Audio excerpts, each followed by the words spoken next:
हमार मकान हमार पहचान, बहुत बढ़िया। अरे विजय, कितना कम समय में इतना बड़का बिल्डिंग खड़ा कर देला। अरे नहीं तिलकधारी जी, ये सब आपके आशीर्वाद है। ना रे, ये सब तोहार मेहनत है। विजय, हमरा बंगला में ये परी कहाँ से आ गई बिया? कितना खूबसूरत बिया, जैसे लचके लवंगिया के डारी गरिया पातरी। अरे महाराज नर्वसाइए मत, ये हमारा गर्लफ्रेंड है। का? अरे साला, तोहार गर्लफ्रेंड है? अगर तोहार गर्लफ्रेंड ना रही ना तो हम आपन बना लेती।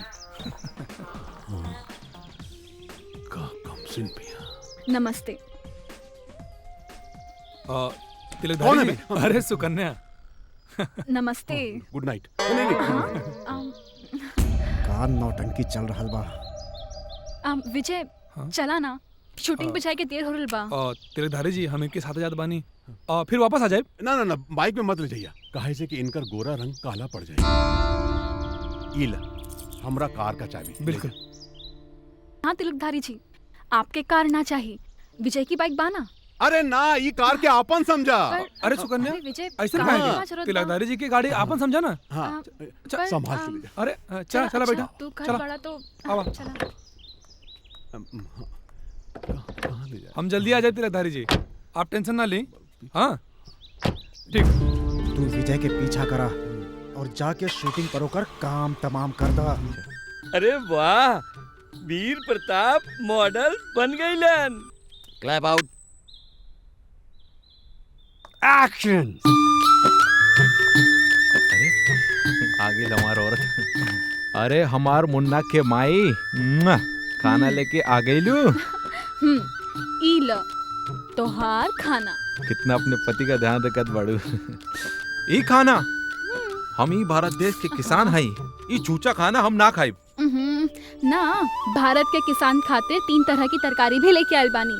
ई लो भारत के किसान खातिर ई रहल तरकारी नंबर 1, तोहार प्याज।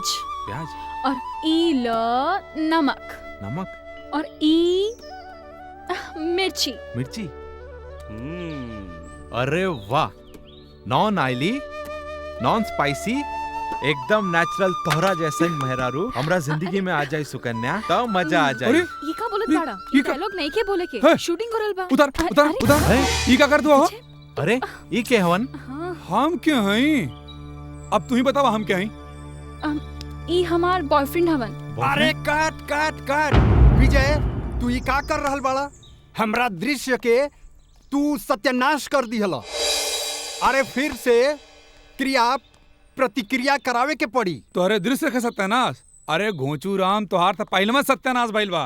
और सुन ला, अभी कोनो मॉडलिंग ना करिए, समझ ला? तू चला हमारे साथे। अरे विजय, ई का बात करत बाड़ा? ई सब काहे कर रहल बाड़ा? तू चला हमारे साथे, फिर बताओ थई ना। अरे पर विजय, अरे चला रे। सुकन्या के अरे आवा ना जात बाड़ा। सुकन्या तू कौन? अरे सुकन्या का बॉयफ्रेंड बड़ा बदमाश बा। देखा ना, टोपी और छाता लेके ड्राइवर बन गया है। अरे पागल है नंबर 1 का। ई सब सत्यानाश कर देलस।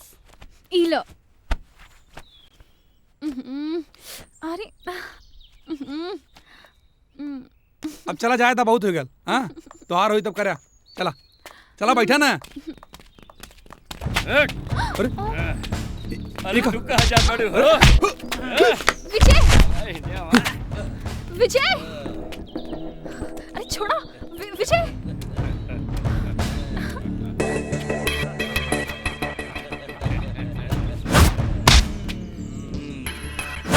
छोड़ा।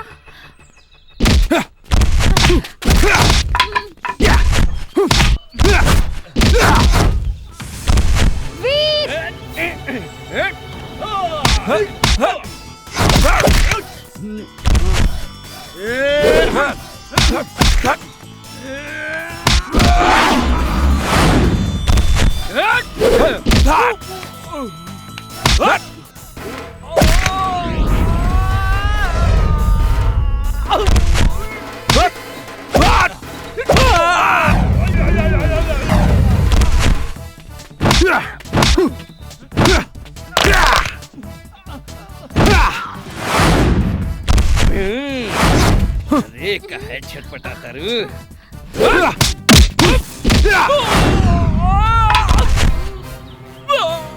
हट!